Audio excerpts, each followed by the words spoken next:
오늘 주제가 농정의 틀 이렇게 바꾸자 이렇게 돼 있는데, 제가 2019년 제가 4월 25일 날 농특위 위원장을 맡았는데, 그 농특위 위원장을 맡으면서 제가 그때 한 얘기입니다. 그때부터 지금까지 한 2년이 다 됐는데 나는 2년간 발전이 없다. 같은 얘기를 계속 하고 있다. 이렇게 이해를 하시면 되고, 그 이유는 저기 바뀌었으면 되는 아직 안 바뀌었으니까 계속 얘기를 한다. 이렇게 이해를 해주시면 좋을 것 같습니다. 농업이 또는 농촌이 원래 가지고 있는 그 다원적 기능이 있는데, 그 다원적 기능이나 가치가 실현돼야만 국민이 행복할 수가 있다 하는 얘기를 하고 싶은 거고, 그렇게 하기 위해서는 그건 태사형을 어떻게 바꿔야 될 것이냐 이런 얘기를 좀 하려고 합니다. 그러면은 아까도 얘기했습니다. 왜 바꿔야 되느냐? 그거 이유는 농어민이 행복해야 국민이 행복하다. 뒤집어 얘기하면은 국민이 행복하지 못한 이유는 농어민이 행복하지 않기 때문이다. 이제 부정적인 표현보다는 긍정적인 표현을 했다 이렇게 이해하시면 되겠습니다. 그래서 이 행복이 제가 이제 요즘에 하고 있는 가장 큰 이유는 어떤 대한민국이 성장과 행복 사이 괴리가 대단히 큰 나라다. 우리나라가 유엔 행복보고서 2020년에 보면은 156개 중에 61등입니다. 우리나라가 GDP 순으로 보면 26등입니다. 2020년에 GDP에 비해서 굉장히 말하자면 등수가 낮은 셈이고요. 무슨 얘기냐면은 우리나라가 성장에 비해서 소득에 비해서 행복 지수가 낮을 뿐만 아니라 이것이 대단히 불평등한 나라다. 이렇게 일단은 유엔 행복보고서가 얘기를 하고 있다 하는 얘기입니다. 이런 게 우리 현실이다. 이렇게 말씀드릴 수가 있고, 왜 이런 일이 벌어졌느냐? 제가 표현하는 것은 한마디로 경제 성장 지상주의 대응이 그렇다. 무슨 얘기냐면은 결국은 경제 성장을 통해서 모든 걸 해결하려고 하는 방식. 그리고 더 중요한 것은 따라서 경제 성장을 위해서 다른 걸 희생해도 좋다. 또는 또 강하게 희생해야 된다 하는 것이 우리가 그동안에 해온 정책이었다. 그것이 이제 성장지상주의라는 말로 제가 표현을 하고 있는 겁니다. 그래서 이 성장지상주의 결과가 뭐냐? 어쨌든 경제 성장에 올인을 했으니까 그 덕분으로 고도성장 우리가 했습니다. 아까 얘기한 것처럼.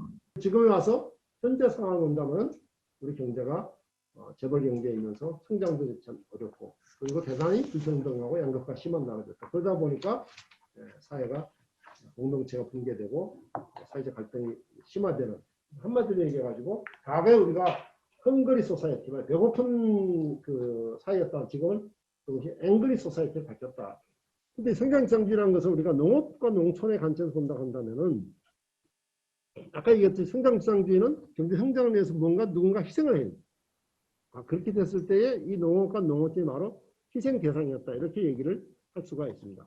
주어진 재원을 특정 부문에 집중하는 것이죠. 그럼 나머지 희생되는 거죠. 결과적으로 본다고 한다면. 그런 의미에서 희생이 대상이 된 거다. 성장을 위해서 우리가 뭘 선택했냐면 수출 대기업을 집중 육성하고, 그 다음에 도시를 집중 육성하고 하는 것을 했기 때문에 희생이 대상이 된 것이다. 이렇게 이해하시면 되고요. 주로 공업화 초기에서는 농업과 농촌이 경제 성장을 위해서 어떤 기여를 할 것인가, 기여 측면에서 주로 그 역할론이 제기되거든요. 그러니까 이제 값싼 식량 제공, 값싼 노동력 제공, 그 다음에 시장을 제공하고, 이런 우리가 이제 보통 얘기하는 그런 얘기입니다.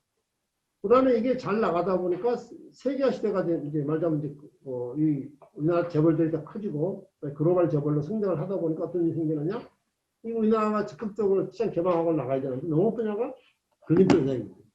그래서 이게 농업이 말하자면 골치 아픈 존재가 된다. 그래서 난 그걸 뭐라 얘기하냐면, 지금 이 못된 남편의 이 조강지처가 됐던 이 농업이 말하자면 열심히 키워가지고 남편 출소시켜놨더니 이제 와가지고는 이 못된 남편이 마누라 늙고 못생겼다고 해가지고 말하자면 딴전 피우는 그런 꼴로 지금 그 농업의 처지가 되고 있는 것이 아니냐. 이것이 한국 사회의 지속 가능성을 위협하고 있다. 말하자면 농업과 농촌이 원래 수행해야 될 그 기능을 수행하지 못함으로 인해 가지고 우리 한국 사회의 지속 가능성이 특히 네 가지 측면에서 얘기했는데, 경제적인 지속 가능성이 위기이다. 지금 우리가 가장 문제된 일자리 이 문제가 지금 심각하고, 또한 생태적인 지속 가능성의 위기입니다. 우리가 보통 우리 이 경쟁력 지상주의라고 아까 성장 지상주의라고 얘기를 했는데,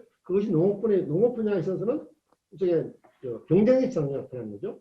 그러니까 우리가 그 생산성을 높여가지고 국제 경쟁을 해야 살 수 있다는 경쟁력 지상주의로 갔습니다. 그러다 보니까 결국은 우리 농업이 엄청나게 지금 환경 파괴에 대한 주범으로 지금 비난받은 그런 처지가 되고 있다. 가장 큰 문제는 공간적인 지속하는 것입니다. 우리나라가 지금 이렇게 수도권과 대도시의 인구를 몰아가지고 과연 지속을 하겠느냐. 우리가 지방선을 얘기 지금 많이 하고 있지만은 어쨌든 그런 결과가 다 농업 농축 붕괴된 것으로 온 것이다. 그 다음에 이제 중요한 것이 이 사회문화적인 지속하는 유지. 제가 아까 우리나라의 행복 지수가 유엔 보고서나 OECD 보고서 낮은데 그 우리나라 행복 점수를 낮추는 가장 중요한 것이 뭐냐면 공동체 점수입니다. 이게 뭐냐, 공동체를 뭐를 물어보냐, 이렇게 물어봐. 양쪽 다 뭘 물어보냐면은 당신이 어려움에 처했을 때 도와줄 사람이 있습니까? 이렇게 물어보는 거예요. 이 물음에 대한 점수가 우리가 가장 낮다는 겁니다. 강조하고 싶은 것은 우리 농업과 농촌이 붕괴되는 것이 한국 사회의 경제적인 측면, 생태적인 측면, 공간적인 측면, 사회문화적인 측면에서 다 지속 가능성을 위협하고 있다. 그래서 저는 대한민국이 기로에 서 있다. 뭐 기로에 서 있느냐?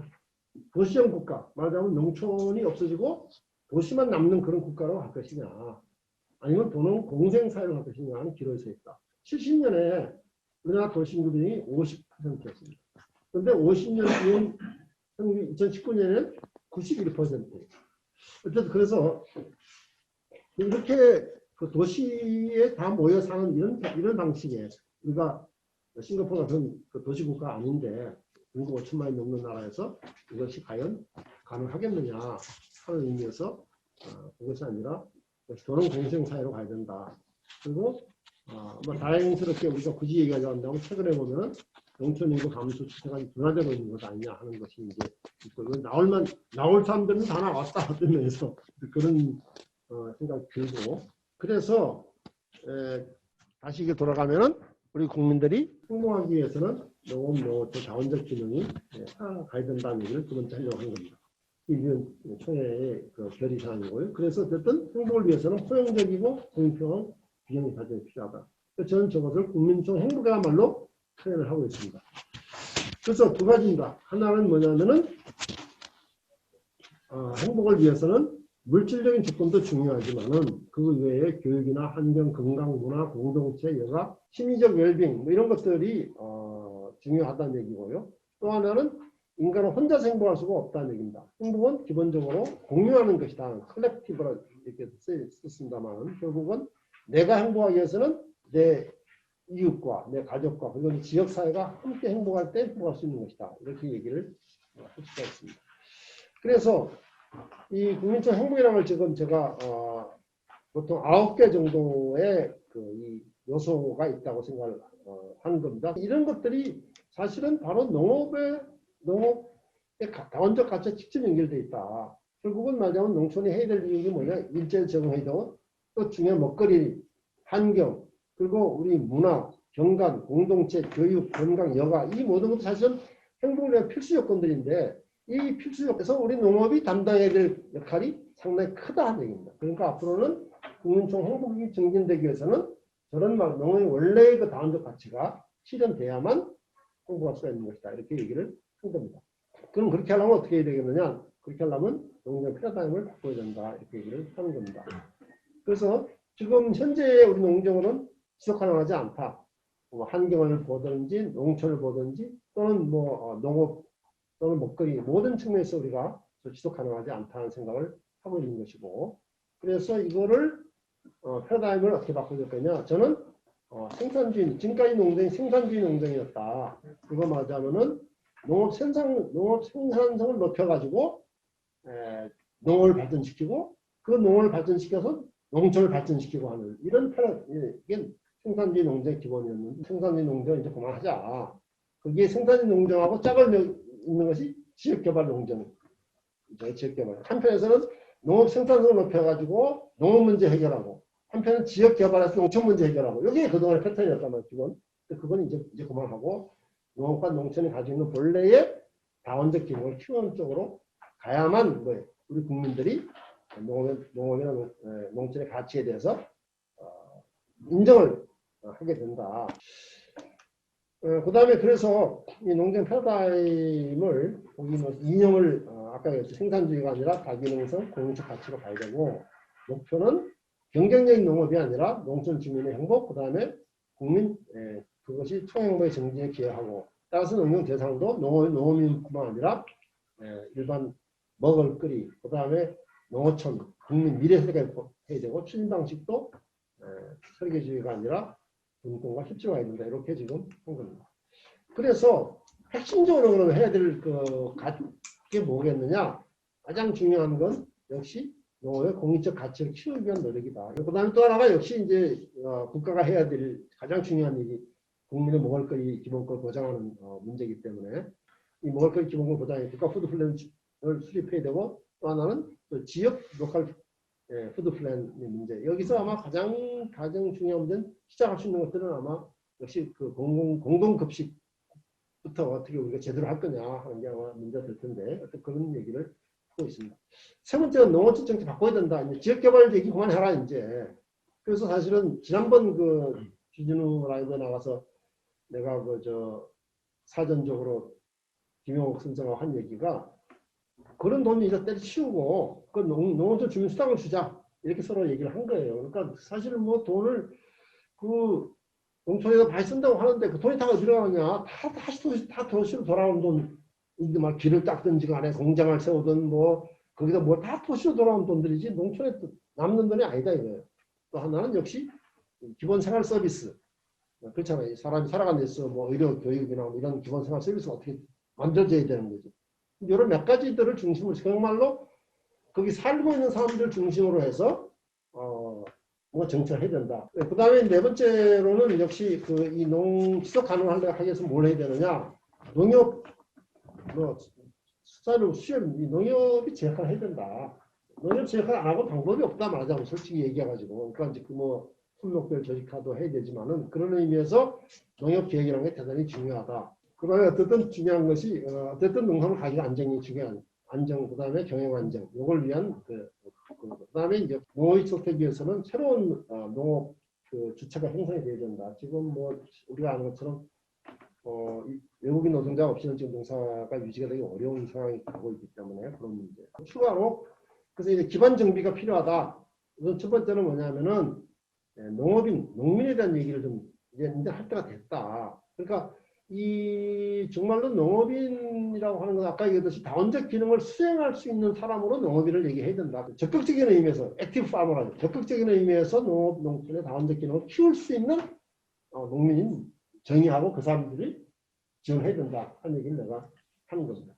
그 다음에 또 하나는 농지가 지금 이게 뭐 이렇게 망가져가지고는 나중에는 농사질 땅이 없는 거니까 그래서 이 농지를 지켜야 돼. 그래서 제가 그 농촌위원장한테 계속 강조했던 것이 뭐냐면 이제는 농지 필지별로 전수조사를 하자. 전수조사를 해가지고 도대체 그게 누가 소유하고 있고 그것이 어떻게 이용되고 단순히 소유와 이용한 게 아니라 거기 무슨 작물이 재배되고 있고 그것이 어떤 방식으로 되고 있는지 그것이 관행농법인지 아니면 친환경을 하고 있는지 이런 건 기본 조사가 없는 상태 농장 한 방에다 이게 되겠냐 이게. 그래서 내가 저걸 하지 않으면 안 된다. 지금 그만큼 우리 농지가 문란해 있다 한 얘기를 한 겁니다. 박준호 교수님 1차 발제 이어서 주로 이제 과제 중심으로 해가지고 저는 의견을 좀 말씀을 드리고 싶습니다. 어쨌든 지금 이제 시대적 요구라고 한다면 그 기후 위기와 불평등 위기를 아주 대표적인 위기라고 우리가 볼 수 있을 것 같습니다. 지난해 코로나19 감염병 위기가 겹치면서 아주 위기가 더 가중된 거죠. 그래서 양극화는 더 심화됐고 식량 위기의 가능성은 더 높아졌고. 근데 이제 정리를 해보면 어쨌든 지구적 위기를 극복하고 지속 가능한 미래 사회를 위한 사회 경제 시스템을 완전히 대전환시켜야 한다라는 것이 지금 시대적 요구가 아니냐 이렇게 생각이 듭니다. 그럼 이런 시대적 위기 속에서 우리 농업농촌은 그럼 뭐냐, 어떤 역할이냐, 어떤 위상이냐. 그러니까 이런 위기를 극복하고 전환을 해야 되는데 여기에서 우리 농업농촌은 그것을 크게 기여할 수 있는 잠재력이 있는 분야, 또 공간이 바로 농업이자 농촌이라고 이렇게 생각이 듭니다. 그 기후위기 시대의 탄소 중립과 에너지 전환에 있어서 보고가 되고요. 또 식량 안보와 건강한 먹거리 시대의 기반이고 또 고령화 시대의 안전망과 균형 발전에도 기여할 수도 있고요. 일자리 창출과 사회혁신의 공간이기도 하고 4차 산업혁명이나 에너지 전환 시대의 어떤 혁신 성장에 나름의 기여할 수 있는 그런 잠재력이 있는 분야가 바로 공간이 농업과 농촌이다. 이런 어떤 그 시대적 요구와 농업 농촌의 그 잠재력 속에서 개혁 과제를 저는 주로 이제 그 4가지 분야의 13가지 과제로 이렇게 좀 정리를 좀 했습니다. 그래서 그 제목에도 있듯이 당면한 어떤 전 인류적 그 위기이기도 하고 과제인 기후 위기나 먹거리 위기, 또 우리나라의 지역 소멸 위기 같은 것들을 그 해결을 주도하고, 그래서 국민과 농민이 함께 행복한 지속 가능 농장을 실현하는 그런 개혁의 길로 가야 된다라고 생각을 하고요. 먼저 기후 위기와 관련해 가지고 3가지 과제를 제시를 했는데요. 일단 첫째, 탄소 생태형 농림업으로 전환을 해야 됩니다. 제가 탄소 생태라고 표현을 했는데 이건 이제 제가 이제 임의로 만든 그 이름이고요. 정부에서는 이제 저탄소 농업이라고 이렇게 표현을 합니다. 근데 이제 제가 저자를 뺀 이유는 정부에서는 이제 온실가스 감축이라는 측면에서 다 저탄소 이렇게 나가고 있는데 농업 분야는 유일하게 탄소 흡수를 할 수 있는 그런 분야거든요. 그래서 저는 이제 농업 쪽에서는 저자를 붙이는 게 아니라 전 탄소 생태형 농림업으로 가는 게 더 적절한 표현이 아닌가 싶어서 그걸 좀 강조하고자 이렇게 썼고요. 어쨌든 지금 현재 정부의 감축 목표는 그 기후변화 정부 간 협의체인 IPCC 공고안에 뭐 41%밖에 안 되는 상황이고요. 그래서 기후 악당이라는 오명을 좀 받고 있는 상황이고요. 농업 분야는 지금 전체 온실가스 배출량의 우리나라 온실가스 배출량의 2.9% 정도를 차지한다는 게 이제 정부 통계인데요. 근데 측정 안 되는 것도 많이 있습니다. 예를 들면은 그 시설 그 하우스에서 난방 연료라든지 뭐 축사 난방 뭐 이런 것들이 다 측정 대상에서 제외되어 있는 상황이고요. 비료나 농약 같은 거 뿌리는 것도 지금 더 간접적으로 다 온실가스 배출이 되는 건데 이런 것들도 측정이 지금 안 되고 있는 거고요. 가장 심각하게는 그 대부분 우리가 곡물을 수입하고 있지 않습니까? 장거리 수송에 의해서 온실가스를 배출하면서 들어오고 있는 건데 이런 것들은 하나도 지금 측정이 안 되는 거죠. 먹거리 순환 체계 전 과정에서 EU 같은 경우는 측정을 하고 있는데 우리는 생산만 보고 있는 거죠. 이제 가공, 유통, 판매 이 전 영역에 걸쳐서 측정해서 대응을 해야 되는데 그런 것들이 지금 미흡하고요. 또 농림업이 제가 아까 유일한 탄소 흡수원이라고 말씀드렸는데 산림 말고는 측정을 안 합니다. 그러니까 토양이 엄청나게 탄소를 저장할 수 있는 그런 아주 그 대안인데 뭐 그거라도 이런 것들이 전혀 그 측정이 안 되고 있는 거죠. 지금 연구를 하고 있다고 합니다. 진흥청에서. 그러다 보니까 이런 식이다 보니까 사실은 기후변화 대응 기본계획이 2011년도에 이명박 정부 때 이미 수립이 됐습니다. 10개년 계획에. 대부분 그 달성이 안 됐습니다. 어쨌든 그래서 제가 과제를 그 모든 과제에 대해서 뭐 일단은 제 임의로 현 정부 임기 내 뭐 차기 정부 이런 식으로 구분을 했는데요. 일단은 지금 현 정부에서 문재인 정부에서 그 넷째로 선언을 하고 나서 제가 듣기로는 농림부는 뭐 자체 3월 말까지 그리고 정부 전체적으로 6월 달까지 그 전환 방안을 수립하겠다고 하는데 어쨌든 이 전환 방안을 제대로 마련하고 여기에 우리가 민간에서도 개입해서 이 방안이 좀 제대로 수립될 수 있도록 하는 것이 필요하겠다 이런 생각이 들고요. 주되게는 이제 차기 정부의 과제로 될 수밖에 없을 텐데요. 그래서 화학 비료나 농약 감축도 구체적으로 저희가 그 목표를 정하고 줄여 나가야 되고요. 탄소 생태 농업으로 전환을 해야 되는데 저는 크게 4가지로 탄소 생태 농업 전환을 보고 있습니다. 그러니까 먼저는 토양의 탄소 흡수력을 대폭 강화를 해야 되고요. 친환경 농업을 단계적으로 확대하고 경축 순환 농업을 정착시키고 그다음에 다양한 탄소 농법들을 육성하고 지원하는 이런 방식으로 우리 농업을 생산 영역에서 전환을 해나가야 된다. 이걸 위해서는 친환경 직불제라든지 또 공익형 직불제 내에 그 선택형 직불이 있는데 여기에 탄소 생태 직접 지불이라든지 이런 다양한 방식을 통해서 농가가 전환할 수 있도록 지원해서 정의롭게 전환할 수 있어야 된다라는 것이고요. 다음에 2번째는 그 재생에너지 관련한 부분인데요. 결국은 재생에너지가 농촌 지역의 자원을 이용한 재생에너지로 돼야 되고 이게 결국은 지역 균형 발전의 초석이 될 수 있는 그런 방향으로 나가야 된다 이렇게 생각을 합니다. 지금 정부가 이제 국정과제로 추진하는데 난개발의 주민 배제에 또 뭐 농지 전용이라든지 식량 안보, 또 임차 농지를 뺏는다든지 이런 다양한 문제 때문에 반대가 굉장히 심한 상황입니다. 첫 단추를 잘못 깨면서 지금 문제 있는 사업 방식으로 가다 보니까 이런 문제라고 생각하고요. 뿐만 아니라 태양광하고 풍력만 하고 있지 다양한 농촌 자원, 그러니까 가축 분뇨, 목재, 무산물, 수산부산물 뭐 이런 것들을 활용한 바이오에너지 종합 전략이 전혀 부재한 상황입니다. 그래서 저는 이제 일단은 현 정부 임기 내 과제로는 어쨌든 그 농민이나 주민이 주도할 수 있는 에너지 정책으로 가야 되는데 그러면 교육이 필요하고 인식 전환을 해야 되고 거버넌스를 구축하면서 가야 된다. 그리고 세계 각국이 다 하고 있듯이 주민 공동체가 소유하고 이익을 공유하는 방식으로 그런 방식으로 가서 주민이 주인되는 그런 어떤 에너지 정책으로 가야 된다라고 생각하고요. 그다음에 세 번째 과제로 뭐 재비상 대책을 수립할 필요가 있다고 생각합니다. 이제 기후 위기에 따라서 식량 생산에 굉장히 위험 요소가 되고 있기 때문에 이건 뭐 지금 먹는 문제는 뭐 그냥 단순한 위기라고 볼 수 없지 않습니까? 근데 지금 현재 재해대책법은 구호 수준이고 재해보험은 보상 수준이 너무 미미하고 이렇습니다. 근본적인 종합 대책을 마련할 필요가 있다. 그래서 예를 들자면 저는 차기 대통령 후보 같은 사람은 기후위기 시대 식량위기로부터 그 생산을 보장하기 위해서 국가가 어느 수준까지를 보상하겠다라든지 이런 것들을 저는 천명하고 청사진을 제시할 필요가 있지 않을까 싶습니다. 그다음 먹거리 위기 대응과 관련해서 세 가지 과제를 제시했는데요. 뭐 이 부분부터는 많이 또 얘기도 된 거 있어서 간단히 넘어가겠습니다. 식량 안보 관련해서 뭐 다들 아시는 거고요. 자급률은 떨어지고 자금 목표조차도 이제 지속적으로 하락하고 있습니다. 그래서 현 정부 임기 내에서는 어쨌든 대통령이 이제 밀 10%, 콩 45% 자급률을 확대하겠다고 했는데 이걸 농식품부나 관료들이 제대로 이행할지를 그걸 의문입니다. 그거는 어쨌든 자금 목표를 재수립해야 되거든요.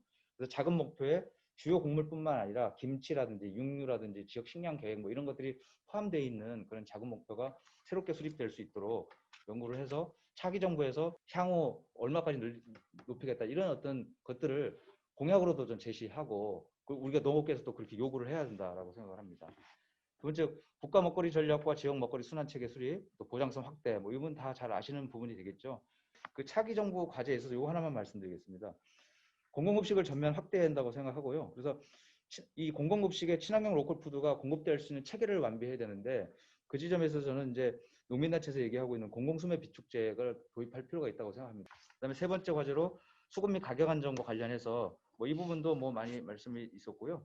차기 정부 과제에서 저는 생산된 농산물의 20에서 25%를 공공급식으로 안전한 판로를 확보해서 이걸 빼주고 그렇게 해야 이제 시장 가격에도 저는 영향을 안정적인 가격을 수급을 조절할 수 있다라고 생각이 들고요.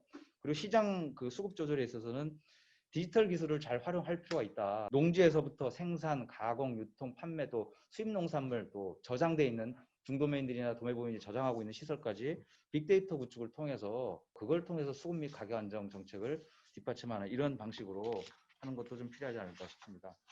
예, 그다음에 세 번째 지역 위기와 관련해서 세 가지 과제를 말씀드리겠습니다. 소득 안정망 구축 뭐 너무 중요하죠. 소득과 관련된 다양한 정책들이 있습니다. 그래서 이거를 잘 좀 재정비를 할 필요가 있지 않을까 싶습니다. 그래서 종합적인 소득 안전망으로 수립해서 차기 정부에서 해나가야 되지 않을까 싶고요. 두 번째 과제로 미래 농업 주체 육성과 관련해서는 사람뿐만 아니라 조직, 그러니까 생산자 조직이나 중간 지원 조직까지를 포함한 그런 주체들 또 이런 조직에서 일하는 활동가들, 또 정책 전문가 이런 다양한 그 미래 농업 농촌의 주체를 좀 육성할 수 있는 제도 대책이 필요하고요. 끝으로 그 네 번째 분야 제도 예산 개혁과 이제 기술 혁신, 그러니까 뒷받침을 하고자 하는 정책 수단들과 관련한 부분인데요. 농정 추진 체계 개편과 관련해서 어쨌든 정부 부처 조직 개편 등이 특히 차기 정부에서 있어야 될 거라고 생각합니다. 기후위기, 먹거리 위기 시대에 적합한 농정 조직으로 개편을 해나가야 되지 않는가. 정부뿐만 아니라 농 관련 기관들까지 개편이 필요하지 않는가 싶고요. 두 번째는 농식품 재정구조 개편하고 예산을 확대해야 되는데요. 뭐 예산 문제가 있고요. 또 이제 지금 현재 그 예산 구조를 보면 직접 보조 예산은 미흡하고 과도한 업자들에게 주로 간다고 얘기하는 투입제 보정 사업 예산으로 되어 있습니다. 이런 것들도 개편을 좀 해야 되지 않을까 싶고요. 농지제도와 관련해서는 이제 이 중에서 제가 말씀드리고 싶은 거는 이게 농지제도가 제대로 안 돼 있다 보니까 기후위기 시대에 맞는 농정 혁신 제도를 도입하려고 해도 이게 제대로 안 막습니다. 그러니까 지금 당연히 직불 정책도 마찬가지고요. 재생에너지를 하려고 해도 지금 그 임차인들을 내쫓고 지주가 땅을 가져가는 이런 일들이 벌어지고 있고 앞서 있는 이런 여러 가지 농정 개혁을 하려면 필수적으로 농지제도가 개혁될 필요가 있다라고 생각이 듭니다. 그리고 농업농촌의 스마트화 관련해서도 기존의 뭐 특정 품목 중심으로 가기보다는 또 대규모 시설 중심으로 갈 것이 아니고 농지서부터 생산가공 유통 아까 디지털 통합 플랫폼 말씀드렸는데 이런 전 과정을 디지털 기술로 뒷받침해서 그래서 농정 혁신을 이루는 데 기여할 수 있도록 그렇게 가야 되지 않을까 이렇게 생각을 합니다.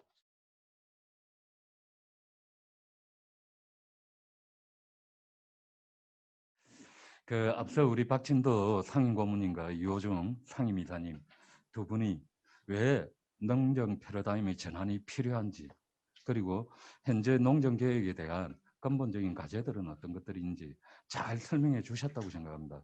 거의 전적으로 동의를 하고요. 문제는 왜 이것들이 실현되고 있지를 않는가? 이 부분에 저는 좀 초점을 맞추어서 가능한 실현 방법들이 어떤 것들이 있는지 이걸 여러분들과 같이 좀 고민을 하고 이야기를 좀 해봤으면 좋겠습니다.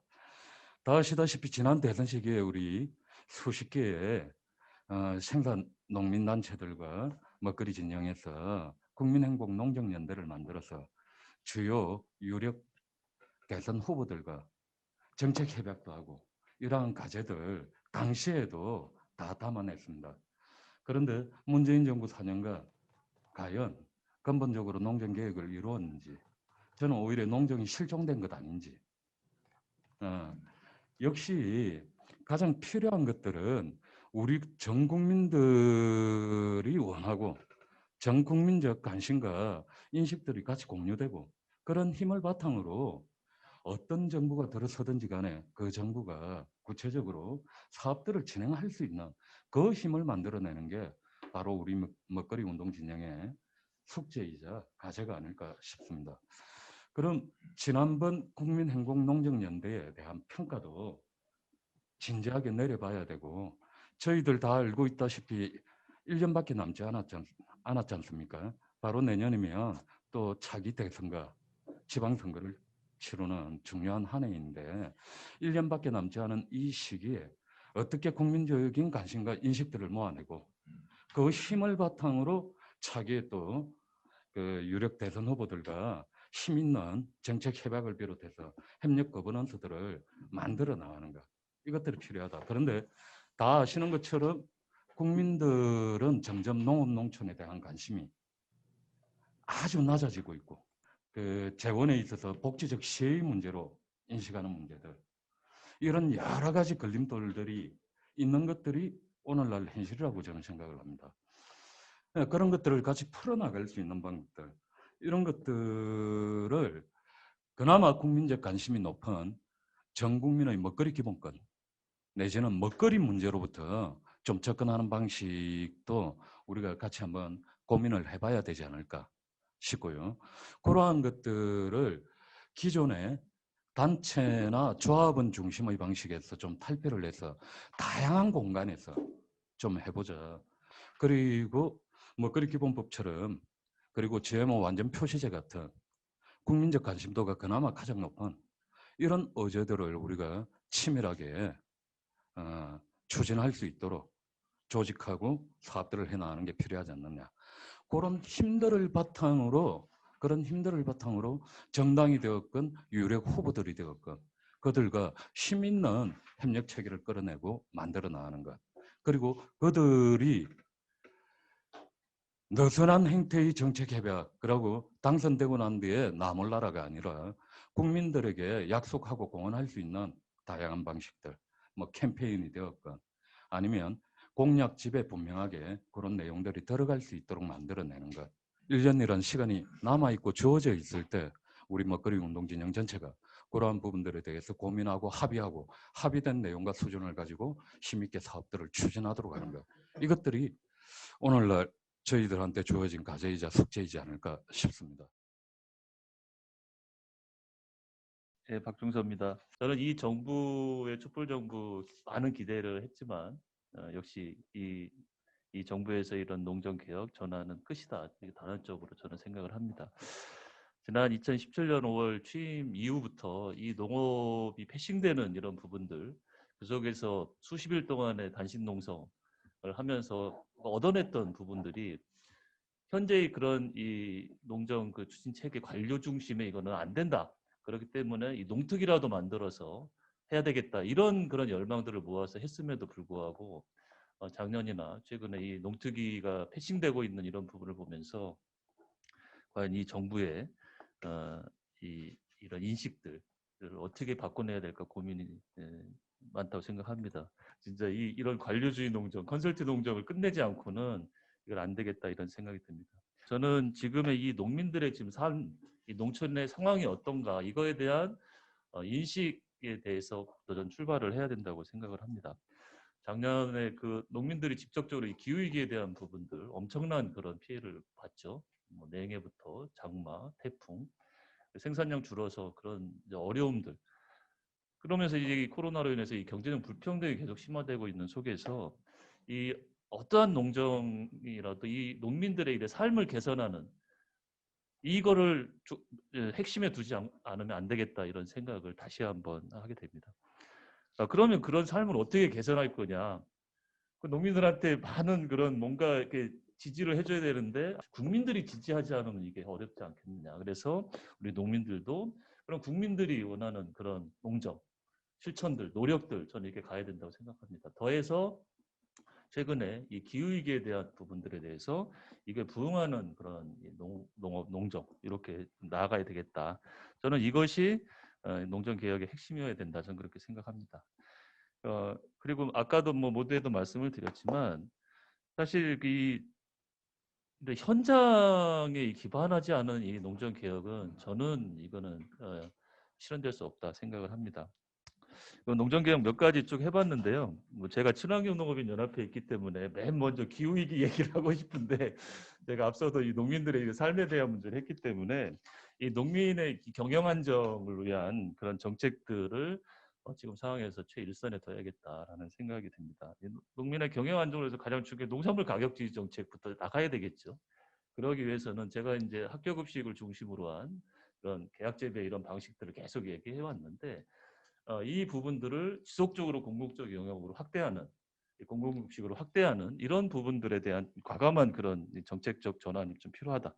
더해서 이제 아까도 이제 주요 농산물에 대해서 공공수매를 좀 확대하는 이런 정책들 그리고 이 도매시장 개혁이 최근에 한 이슈죠. 도매시장 개혁이라든가 그 농업재해보험에 대한 그런 개편들 그리고 소농 직불금 지금 주고 있는데 중소농에 대한 이런 경영 안정에서 중요한 부분들 차지할 겁니다. 그래서 소농 직불금을 지속적으로 확대하는 문제들 그리고 지금 농민수당 문제 있는데 이건 지자체 농정으로서 농민수당을 적극적으로 지속 확대하는 이런 부분이 좀 중요한 부분이 아닐까 그런 생각을 해봤습니다.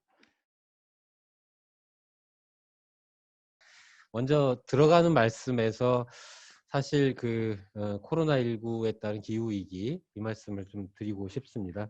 지금 이 코로나19 팬데믹의 상황에서 농업농촌의 다원적 기능은 우리 사회와 국가를 외부의 충격으로부터 유지시킬 것이냐 말 것이냐를 가늠하는 회복력이다. 저는 이렇게 말씀을 드리고 싶습니다. 그래서 농업농촌이 가지는 이런 경제적 회복력 그리고 생태적 회복력, 사회적 회복력을 다시 주목해서 국민들과 함께 합의하고 이 위기를 돌파해 나갔으면 좋겠다라는 생각을 합니다.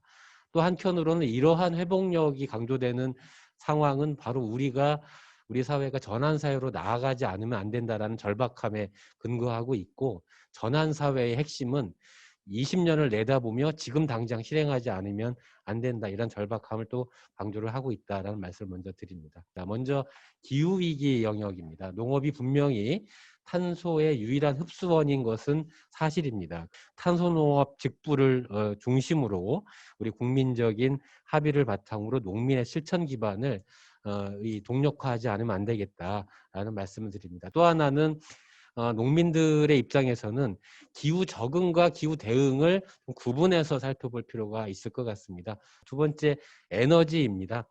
에너지 부분에 있어서는 분산형 이 농산어촌 에너지 체계를 이른바 마이크로그리드 방식으로 구축해 나가는 것에 대해서 전적으로 동의를 하는데 지금 이제 태양광을 둘러싼 논쟁과 같이 사실 에너지 전환, 결국 생태적 전환인데 이것은 많은 생태 연구자들은 주민 참여형 민주주의의 원형이다 이렇게 이야기를 합니다.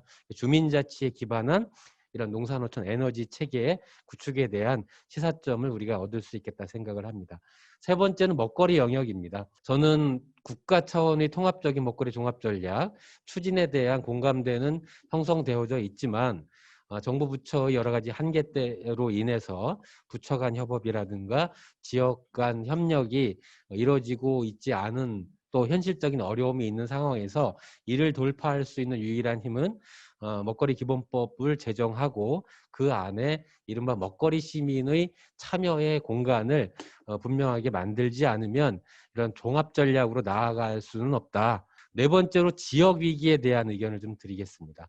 도시의 필요와 농촌의 수요가 만나는 새로운 혁신적 방법으로 이른바 도농융합의 이런 방식을 우리가 적용해야 될 때가 되지 않았나라는 생각을 합니다.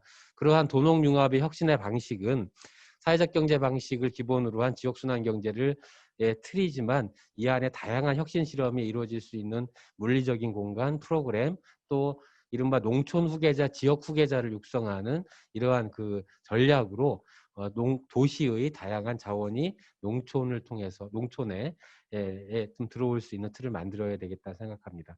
다섯 번째로 소득 안전망 논의에 대한 말씀입니다.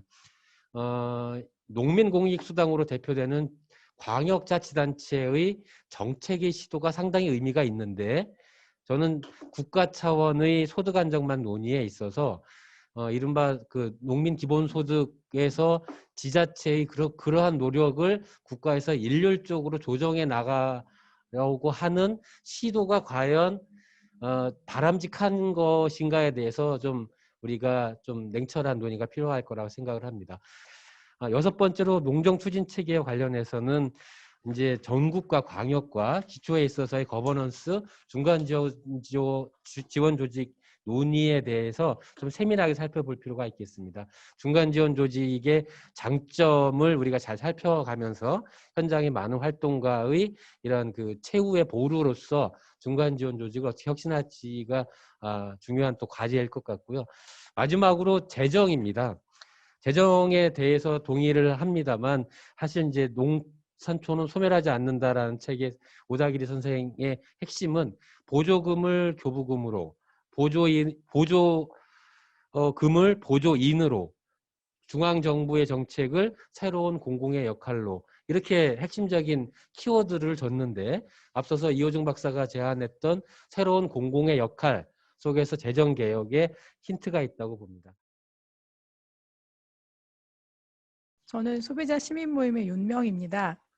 저는 아마 박진도 위원장님 여러 해 동안 아니면 몇십 년 동안 이 농정틀이 변해야 된다는 것을 지속적으로 말씀하셨을 거라고 생각되는데 이제야 그게 먹힐 수 있는, 이제야 그것이 펼쳐질 수 있는 시대가 왔지 않을까 생각을 합니다. 그동안 농업을 생각하면 국민들의 입장에서는 보호해야 되는 산업이라고 생각을 했습니다. 그리고 보호의 대상이라고 하면 발전할 수가 없습니다.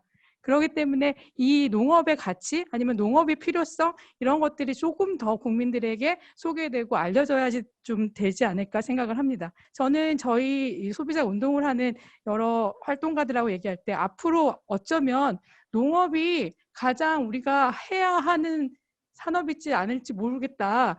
나머지 것들은 다 AI나 이런 것들이 다 할 수 있는데 우리가 그렇다고 해서 일 안 하고 살 수 없고 그리고 그 생산의 가치 아니면 생산의 기쁨 이런 것들을 우리가 느낄 수 있는 게 농업뿐이 없기 때문에 어쩌면 인류가 다시 과거의 것으로 회귀하지 않을까라는 생각이 있습니다. 저는 조금 다른 시각에서 본다 그러면 농업이 과연 그냥 생산 아니면은 먹거리를 제공하는 그런 산업이 아니라 좀 지역 내 커뮤니티를 통한 사회적 기능이 조금은 더 보강되는 데 있어서 이 농업이 조금 더 먹거리가 조금 더 중심이 될 수 있겠다. 그리고 그것을 통해서 사회의 기본적인 공익성이나 공공성이 조금은 더 발전할 수 있지 않을까. 그러려고 그러면은 농업이 중심이 돼서 그 사회를 주도적으로 이끌어 나가야 되는 것이지 그냥 부수적으로 딸려가는 것이 되어서는 안 되겠다. 그러려면 그러한 조직화를 하기 위해서 어떠한 것들이 필요한지에 대해서 우리가 조금은 고민하고 같이 공감을 이루어야 되겠다. 우리가 다원적인 기능을 위해서는 다원적인 사회 구조를 만들어야 되는데 우리는 지금 사회 구조 자체가 다원적인 사회 구조가 아닌 각각의 사회 영역에 자리 잡고 있고 그것들이 다 융합되어야 된다고 말은 하지만 실질적으로 융합될 수 있는 구조는 아니어서 그런 구조를 만들기 위한 우리가 노력을 조금 같이 해야 되겠다. 근데 저는 농투기가 그러한 역할을 할 수 있을 것이다라는 기대를 가지고 있었는데 그게 잘 안 되고 있다. 그러려면 그게 농특위가 될지 아니면 농특위가 아니면 어떤 기구가 될지는 모르겠지만 조금은 그러한 다각적인 차원에서 고민하고 노력할 수 있는 기구가 정말로 필요하다. 그런데 그것은 중앙적인 차원도 필요하지만 지역 내에서도 각각의 차원들에서 필요하다. 그게 저는 어떻게 보면 이게 푸드 플랜을 지금 수립하라. 푸드 플랜을 가져가야 된다라고 얘기하는 것이 어쩌면 그러한 역할을 위한 기구를 만들려고 하는 건데 이 푸드 플랜을 너무 먹거리 중심으로 하지 말고 우리가 사회의 다원적인 기능을 어떻게 풀어갈 것인가의 개념을 가지고 농업이 주도적으로 역할을 했으면 좋겠다. 이제 소비자 운동을 하면서 아쉬웠던 점에 대해서 말씀을 좀 드리면 국민적인 관점에서 아니 소비자 입장에서 보면 무조건 무슨 얘기를 할 때 의료계는 의료 수가 얘기를 하고요. 농업은 또 농업계에서는 또 농업계대로 또 직불금이라든지 뭐 여러 가지 지원금이라든지 이런 얘기를 합니다. 그러면 또 소비하는 소비자 입장에서 왜 우리는 위해주는 사람이 없고 다 그냥 산업들을 다 위해줘야지 되는 것일까라는 고민이 있습니다. 이렇게 이제 국민들이 그렇게 인식하게 되면 농업이나 의료나 뭐 여러 가지에 있어서 같이 하고 싶다는 것보다는 서로 벽이 생기고 반감이 생길 수 있습니다. 그래서 조금은 그런 것들이 왜 필요한지에 대해서 먼저 얘기하기보다는 먼저 앞장서서 그러한 방향으로 가고 이게 더 잘 가기 위해선 이렇게 가야 됩니다라는 것을 제시하는 게 좋을 것 같다. 향후에 대국민적인 아니면 국민적인 관심을 쏟기 위해서는 그런 부분보다도 왜 우리가 앞으로 가야 될 방향에 있어서 어떻게 노력하고 있는지 왜 필요한지에 대한 부분이 더 드러났으면 좋겠다라는 말씀을 드리겠습니다.